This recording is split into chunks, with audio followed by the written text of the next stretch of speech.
शिक्षा पर तो सबका अधिकार होता है sir.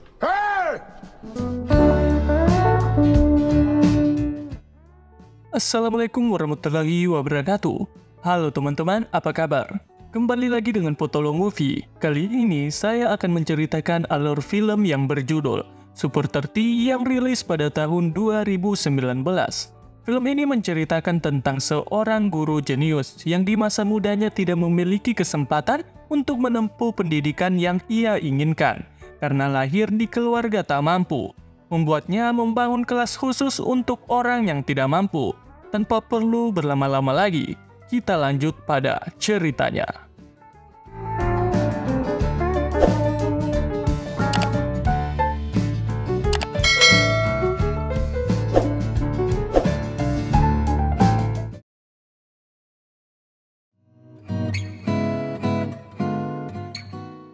Cerita dimulai pada tahun 1996 di Patna, India. Seorang bernama Anand Kumar diberikan sebuah penghargaan sebagai pemenang debat yang diberikan langsung oleh Perdana Menteri. Perdana Menteri dalam pidatonya memberikan sebuah janji, siapapun anak berbakat yang membutuhkan bantuan, maka datanglah menemuinya. Pidato itu memberikan motivasi pada Anand yang merupakan seorang jenius matematika yang berencana mengambil studi di luar negeri. Rencananya itu ia beritahukan pada kekasihnya bernama Priya. Cambridge जाएंगे, ऑक्सफोर्ड जाएंगे, पीएचडी करेंगे मैथ में। तो फिर इस सब में 8-10 साल तो लग जाएगा। Suatu ketika, ia ditegur oleh kepala perpustakaan karena mereka memiliki aturan di mana hanya siswa di sanalah yang boleh belajar di perpustakaan. Anand berusaha memecahkan rumus masalah di sebuah jurnal, tetapi kepala tersebut meragukan kemampuan Anand dan mengusir Anand dari tempatnya. Lantas Anand bergumam bahwa semua orang berhak atas sebuah pendidikan. Salah satu petugas di sana memberikan sebuah saran pada Anand untuk membuat artikel untuk memecahkan rumus soal dalam jurnal tersebut. Maka Anand akan diberikan jaminan untuk belajar seumur hidup. Anand pun berusaha mengingat soal yang telah ia baca dan membuat rumus pecahannya. Setelah selesai, ia mengirim rumus tersebut ke dalam surat dan akan dikirim ke London melalui pos. Ayah Anand adalah seorang petugas pos yang begitu membanggakan dan mendukung bakat anaknya. Math का प्रॉब्लम है जो आज तक सॉल्व नहीं हुआ है तो रवि का बेटा राजा बनता है बुझाया समय बदल गया है। Singkat cerita, Anand mendapatkan kabar baik. Lewat sebuah surat, ia diterima masuk ke Universitas Cambridge, Inggris. Karena artikel yang dibuat Anand telah menarik perhatian profesor di sana.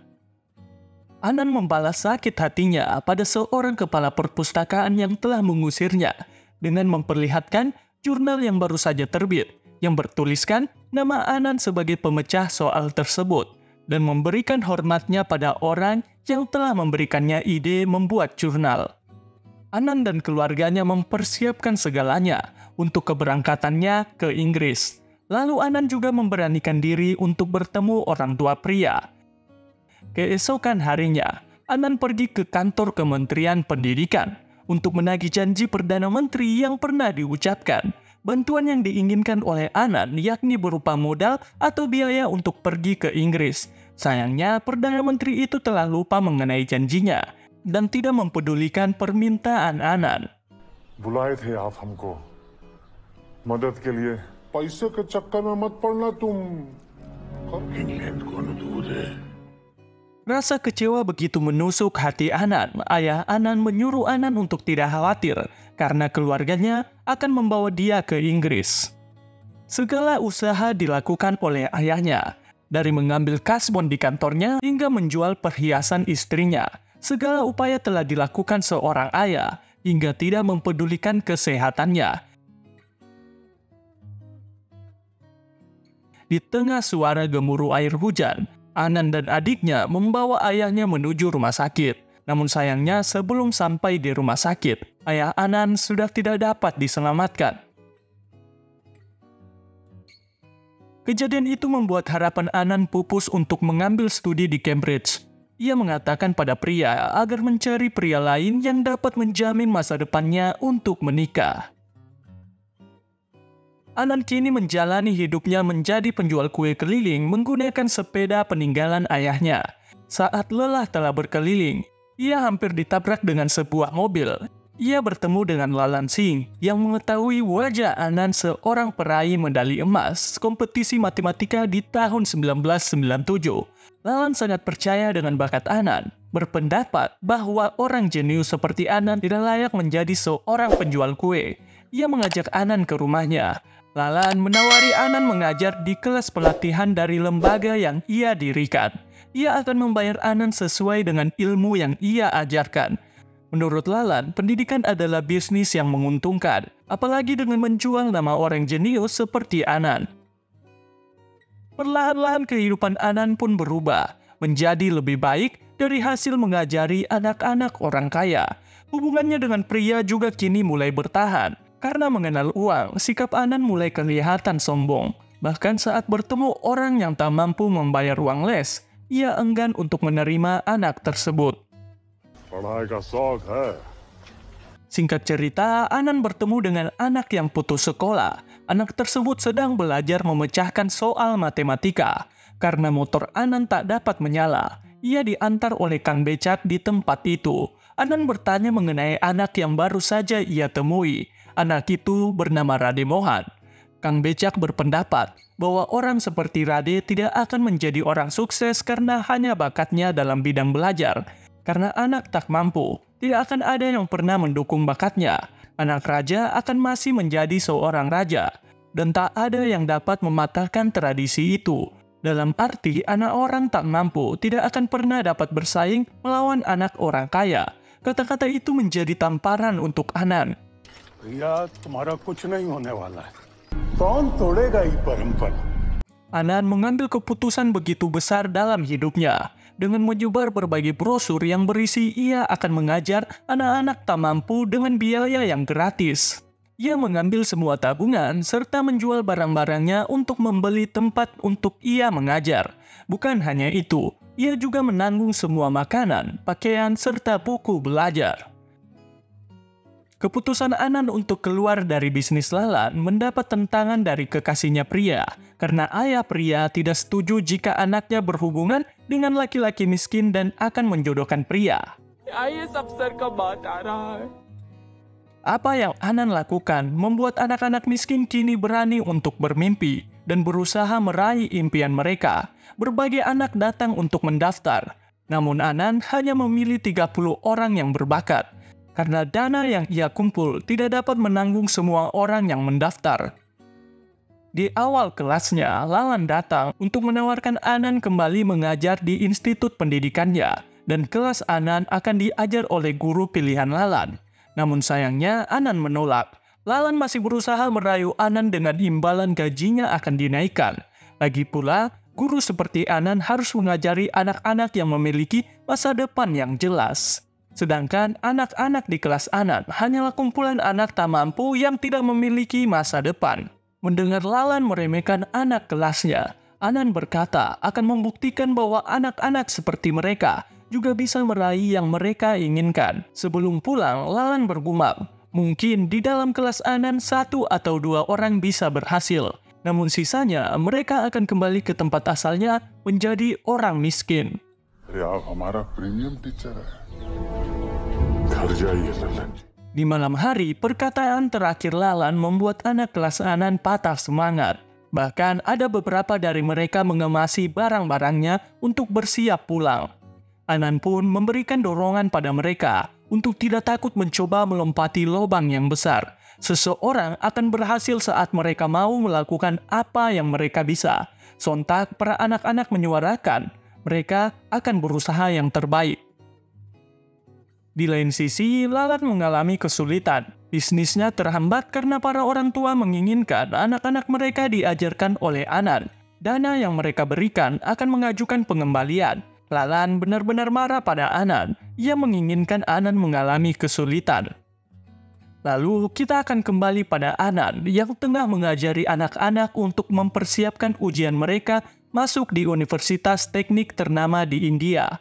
Cara Anan mengajar tidak menuntut para siswanya untuk handal dalam bermateri, tetapi ia menginginkan mereka memahami berbagai konsep dengan cara mereka sendiri. Jadi, Anan mengajar selalu diselingi contoh nyata yang dapat mereka lihat, seperti menghitung jarak pukulan bola, kecepatan kereta api, hingga menghitung kecepatan waktu minum balita. Siswa-siswa Anan diajar untuk melihat, lalu berpikir dan mencari solusi, kemudian menyelesaikan masalahnya, yang membuat mereka begitu cepat paham atas apa yang diajarkan oleh Anan. Bahkan ketika Lalan mengganggu anak-anak dengan mematikan aliran listrik mereka, mereka dapat membuat listrik buatan untuk menerangi rumah asrama mereka. Ada juga ketika mereka kesusahan berbagi buku.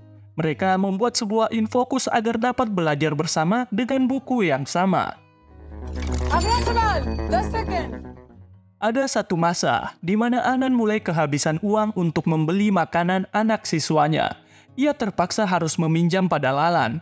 Lalan memberikan penawaran yang menarik, yakni sebuah taruhan untuk menguji siapa yang paling pintar antara siswa Anan atau siswa lembaga Lalan. Kalau Anan menang, maka Lalan akan memberikan makanan anak siswanya selama 3 bulan.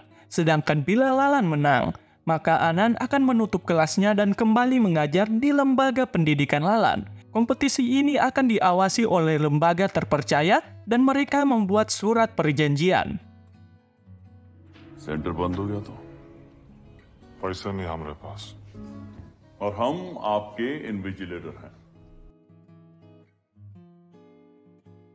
Singkat cerita, pengumuman hasil ujian kompetisi mereka diumumkan, yang dihadiri oleh pria dan suaminya. Hasilnya kelas Anan dikalahkan. Seperti perjanjian mereka, Anan akan kembali ke lembaga pendidikan Lalan dan menghentikan kelasnya. Siswa kelas Anan harus menitikan air mata, di mana guru mereka harus pergi bersama harapan dan juga mimpi mereka.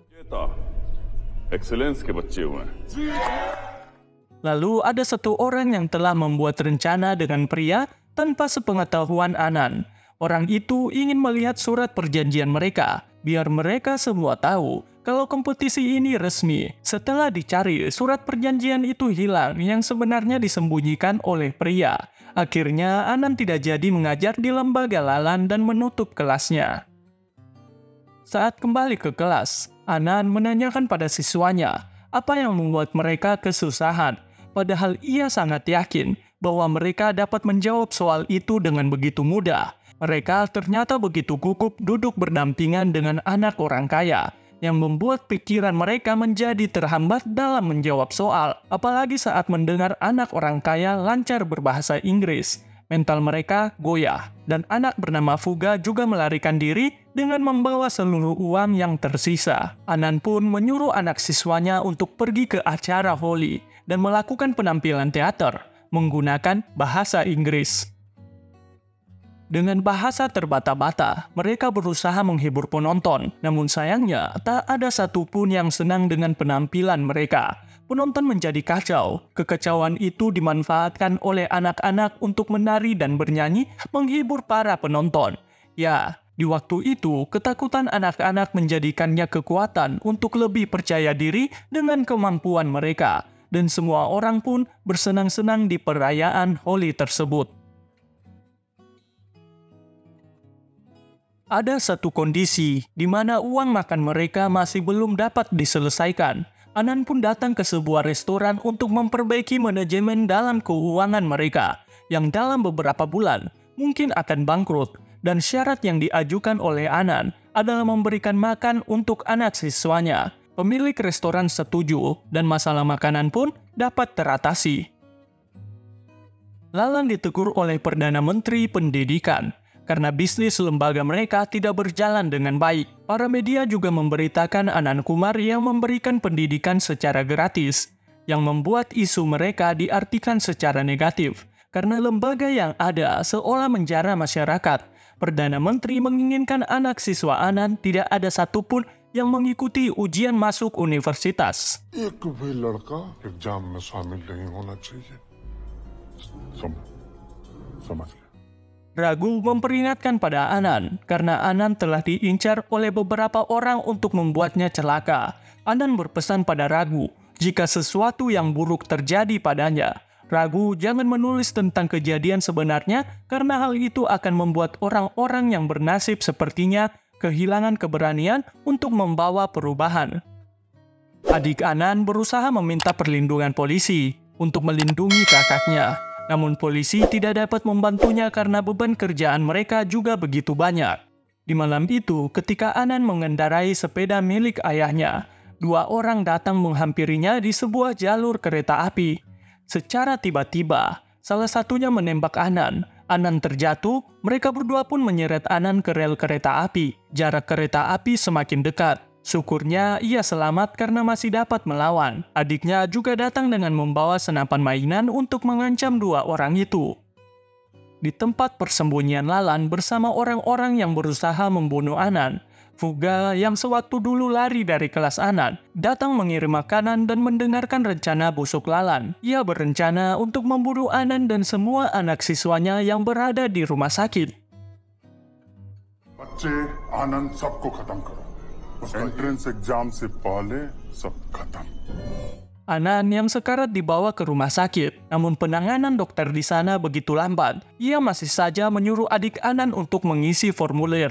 Salah satu orang yang melihat begitu geram dan hampir saja memukul dokter itu. Fuga sampai di rumah menemui gurunya yang masih terbaring di pangkuan ibunya di ruang tunggu rumah sakit bersama seluruh anak siswanya yang tengah bersedih. Fuga membawa kabar buruk untuk mereka yang akan menjadi target orang-orang yang disewa oleh Lalan. Fuga juga mengatakan bahwa ia sangat menikmati belajar di bawah bimbingan Anan, tetapi ketakutannya merasa ia tidak dapat bersaing dengan anak-anak orang kaya. छलांग मारने का समय आ गया। Anan berpesan pada anak didiknya, saat ini adalah waktu yang tepat untuk melompati lubang. Ia percaya bahwa mereka dapat meraih mimpinya untuk menaklukkan dunia. Anan pun dibawa memasuki ruang operasi. Seperti yang diajarkan oleh Anan, mengubah pengetahuan menjadi tindakan. Semua anak siswa berusaha untuk melawan. Selang beberapa menit, orang-orang yang berencana membunuh Anan datang ke rumah sakit. Adik Anan menyuruh petugas untuk melakukan evakuasi, khususnya pada orang sakit, dan meminta untuk mematikan semua lampu. Di depan gerbang rumah sakit, para kriminal berhenti karena melihat roda api yang menuju ke arah mereka. Namun roda api itu dapat dihentikan. Anak-anak juga membingungkan mereka dengan refleksi pantulan suara serta cahaya lampu di berbagai ruangan yang membuat mereka menembak secara membabi buta. Mereka berhasil masuk ke salah satu ruangan, namun itu adalah jebakan anak-anak untuk mengunci mereka. Ruang itu diberikan sebuah asap untuk membuat mereka pingsan, dan anak-anak berhasil menang melawan para tindak kriminal yang bermaksud jahat pada guru mereka. Di akhir cerita, anak-anak telah mengikuti ujian masuk universitas. Anan dan anak didiknya hadir untuk menunggu hasil ujian masuk. Anan menunggu dengan rasa gugup, dan adiknya menghampiri dirinya dan mengatakan, anak didiknya yang berjumlah 30 orang, semuanya telah berhasil masuk. Betapa bahagia dan senangnya Anan. Semua usaha yang ia lakukan dapat merubah nasib anak-anak cerdas yang lahir dalam keluarga tak mampu. सबका हो गया।